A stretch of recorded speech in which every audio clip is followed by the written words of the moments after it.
Welcome to Man Does Tech, where I solve the problems you didn't even know you had. You begin by making your account trade ready. Enable SteamGuard, link a verified email and phone, and open the Steam mobile app.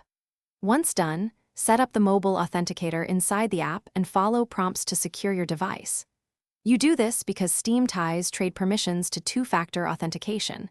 Without it, trades get held or blocked. Make sure you haven't recently changed your password or payment method, since those actions can add temporary trade restrictions. Now focus on the mobile authenticator setup, add it, write down recovery codes, and verify the device. You must allow app permissions so Steam can deliver codes reliably.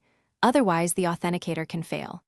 Once set, Steam often shows a cooldown or waiting time before full trade privileges return.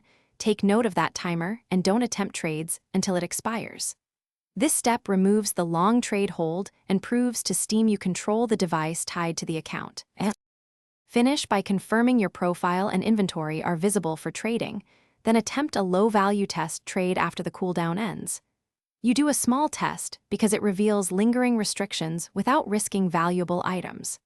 If the trade still fails, gather screenshots of your SteamGuard status, authenticator screen, and any error messages, then contact Steam support and submit those proofs. That evidence shortens resolution time and shows you completed the required security. Thanks for watching. If you found this helpful, don't forget to like and subscribe.